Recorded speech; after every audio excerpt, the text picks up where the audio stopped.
The Secret Garden by Frances Hodgson Burnett, Chapter 20. I Shall Live Forever.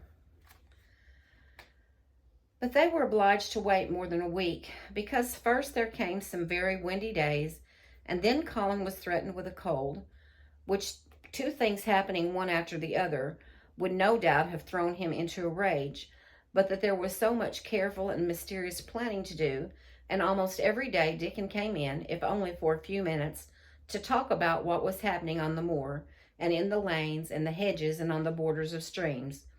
The things he had to tell about otters and badgers and water rats' houses, not to mention birds' nests and field mice and their burrows, were enough to make you almost tremble with excitement when you heard all the intimate details from an animal charmer, and realized with what thrilling eagerness and anxiety the whole busy underworld was working. "They're same as us," said Dickon, "only they have to build their homes every year, and it keeps them so busy they fair scuffle to get 'em done." The most absorbing thing, however, was the preparations to be made before Colin could be transported with sufficient secrecy to the garden. No one must see the chair carriage, and Dickon and Mary, after they turned a certain corner of the shrubbery and entered upon the walk outside the ivied walls. As each day passed, Colin had become more and more fixed in his feeling that the mystery surrounding the garden was one of its greatest charms. Nothing must spoil it. No one must ever suspect that they had a secret. People must think that he was simply going out with Mary and Dickon because he liked them and did not object to their looking at him. They had long and quite delightful talks about their route.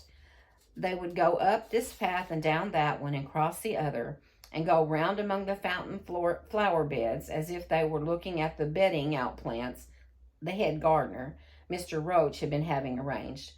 That would seem such a rational thing to do that no one would think at all that it was mysterious. They would turn into their shrubbery walks and lose themselves until they came to the long walls. It was almost serious and elaborately thought out as the plans of march made by great generals in times of war. Rumors of the new and curious things which were occurring in the invalids' apartments had, of course, filtered through the servants' hall, into the stable yards, and out among the gardeners. But notwithstanding this, Mr. Roach was startled one day when he received orders from Master Colin's room to the effect that he must report himself in the apartment no outsider had ever seen, as the invalid himself desired to speak to him. "Well, well," he said to himself as he hurriedly changed his coat, "what's to do now? His Royal Highness, that wasn't to be looked at, calling up a man he's never set eyes on?" Mr. Roach was not without curiosity. He had never caught even a glimpse of the boy, and had heard a dozen exaggerated stories about his uncanny looks and ways and his insane tempers. The thing he had heard oftenest was that he might die at any moment, and there had been numerous fanciful descriptions of a humped back and helpless limbs given by people who'd never seen him. "Things are changing in this house, Mr. Roach," said Mrs. Medlock, as she led him up the back staircase to the corridor, onto which opened the hitherto mysterious chamber. "Let's hope they're changing for the better, Mrs. Medlock," he answered. "They couldn't well change for the worse," she continued. "And queer as it all is, there's them as finds their duties made a lot easier to stand up under. Don't you be surprised, Mr. Roach, if you find yourself in the middle of a menagerie, and Martha Sowerby's Dickon more at home than you or me could ever be." There really was a sort of magic about Dickon, as Mary always privately believed. When Mr. Roach heard his name, he smiled quite leniently. "He'd be at home in Buckingham Palace, or at the bottom of a coal mine," he said. "And yet it's not impudence either. He's just fine, is that lad." It was perhaps well he had been prepared, or he might have been startled. When the bedroom door was opened, a large crow, which seemed quite at home, perched on the high back of a carven chair, announced the entrance of a visitor by saying, "Caw, caw," quite loudly. In spite of Miss Medlock's warning, Mr. Roach only just escaped being sufficiently undignified to jump backward. The young Rajah was neither in bed nor on his sofa. He was sitting in an armchair, and a young lamb was standing by him, shaking its tail in feeding lamb fashion as Dickon knelt giving it milk from its bottle. A squirrel was perched on Dickon's bent back, attentively nibbling a nut. The little girl from India was sitting on a big footstool looking on. "Here's Mr. Roach, Master Colin," said Mrs. Medlock. The young Rajah turned and looked his servitor over. At least that was what the head gardener felt happened. "Oh, you are Roach, are you?" he said. "I sent for you to give you some very important orders." "Very good, sir," answered Roach, wondering if he was to receive instructions to fell all the oaks in the park or to transform the orchards into water gardens. "I am going out in my chair this afternoon," said Colin. "If the fresh air agrees with me, I may go out every day. When I go, none of the gardeners are to be anywhere near the long walk by the garden walls. No one is to be there. I shall go out about 2 o'clock, and everyone must keep away until I send word that they may go back to their work." "Very good, sir," replied Mr. Roach, much relieved to hear that the oaks might remain and the orchards were safe. "Mary," said Colin, turning to her, "what is that thing you say in India when you have finished talking and want people to go?" "You say you have my permission to go," answered Mary. The Rajah waved his hand. "You have my permission to go, Roach," he said. "But remember this. This is very important." "Caw, caw," remarked the crow hoarsely, but not impolitely. "Very good, sir. Thank you, sir," said Mr. Roach, and Mrs. Medlock took him out of the room. Outside in the corridor, being a rather good-natured man, he smiled until he almost laughed. "My word," he said, "he's got a fine lordly way with him, hasn't he? You'd think he was a whole royal family rolled into one, prince consort and all." "Eh," protested Mrs. Medlock, "we've had to let him trample all over every one of us ever since he had feet, and he thinks that's what folks was born for." "Perhaps he'll grow out of it, if he lives," suggested Mr. Roach. "Well, there's one thing pretty sure," said Mrs. Medlock. "If he does live and that Indian child stays here, I'll warrant she teaches him that the whole orange does not belong to him, as Susan Sowerby says, and he'll be likely to find out the size of his own quarter." Inside the room, Colin was leaning back on his cushions. "It's all safe now," he said, "and this afternoon I shall see it. This afternoon I shall be in it." Dickon went back to the garden with his creatures, and Mary stayed with Colin. She did not think he looked tired, but he was very quiet before their lunch came, and he was quiet while they were eating it. She wondered why, and asked him about it. "What big eyes you've got, Colin," she said. "When you are thinking, they get as big as saucers. What are you thinking about now?" "I can't help thinking about what it will look like," he answered. "The garden?" asked Mary. "The springtime," he said. "I was thinking that I've never really seen it before. I scarcely went out, and when I did go, I never looked at it.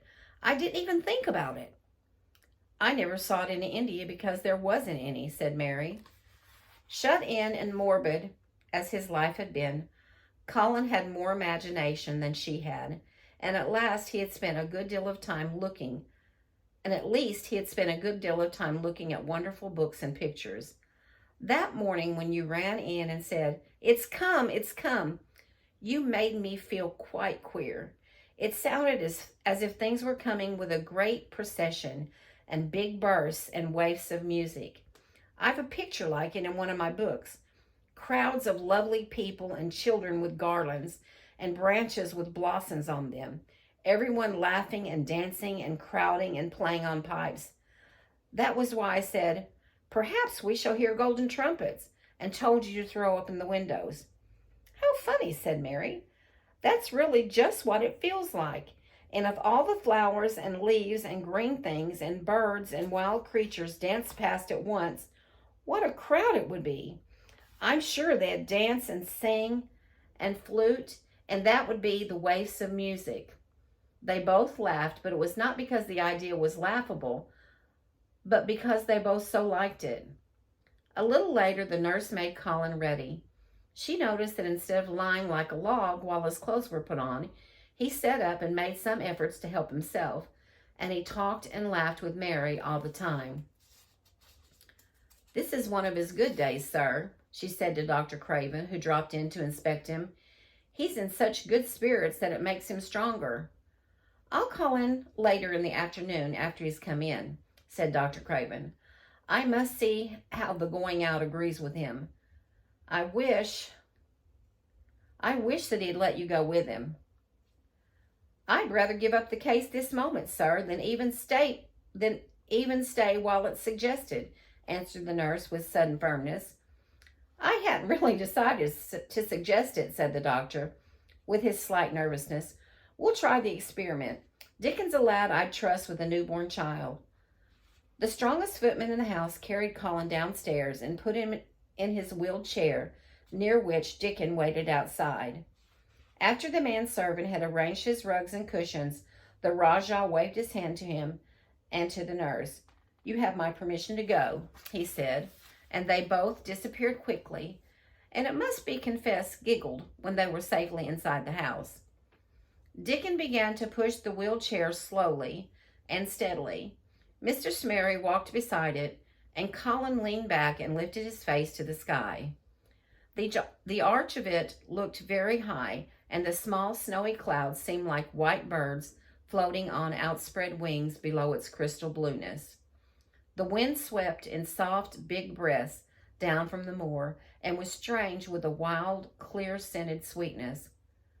Colin kept lifting his thin chest to draw it in, and his big eyes looked as if it were they which were listening instead of his ears.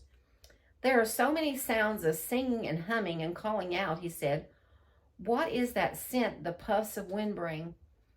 "It's gorse on the moor that's opening out," answered Dickon. "Aye, the bees are at it a wonderful today." Not a human creature was to be caught sight of in the paths they took. In fact, every gardener or gardener's lad had been witched away. But they wound in and out among the shrubbery and out and around the fountain's beds, following their carefully planned route for the mere mysterious pleasure of it. But when at last they turned into the long walk by the ivied walls, the excited sense of an approaching thrill made them, for some curious reason they could not have explained, begin to speak in whispers. "This is it," breathed Mary. "This is where I used to walk up and down and wonder and wonder."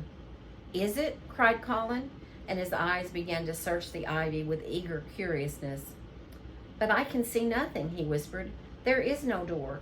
"That's what I thought," said Mary.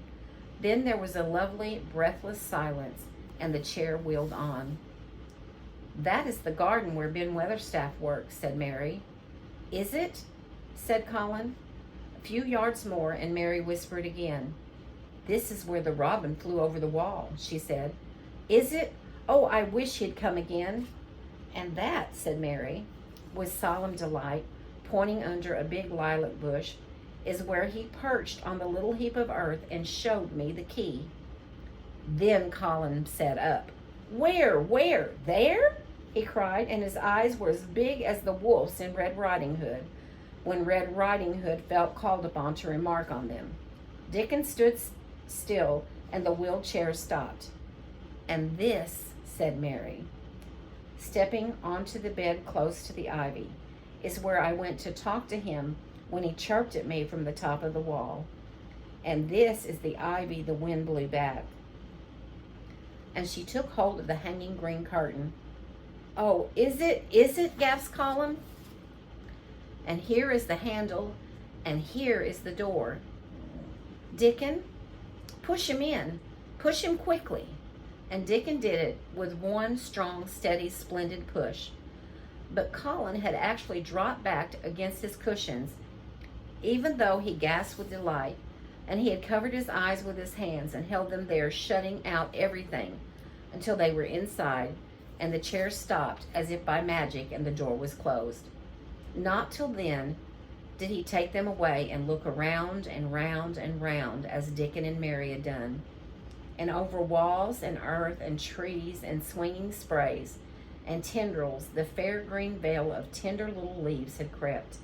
And in the grass under the trees, and the gray urns in the alcoves, and here and there everywhere, were touches of, or splashes of gold and purple and white.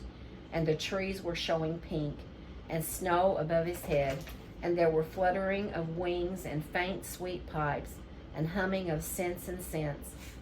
And the sun fell warm upon his face like a hand with a lovely touch. And in wonder Mary and Dickon stood and stared at him. He looked so strange and different because a pink glow of color had actually crept all over him, ivory face and neck and hands and all. "I shall get well," he said. "I shall get well. Mary, Dickon, I shall get well, and I shall live forever and ever and ever."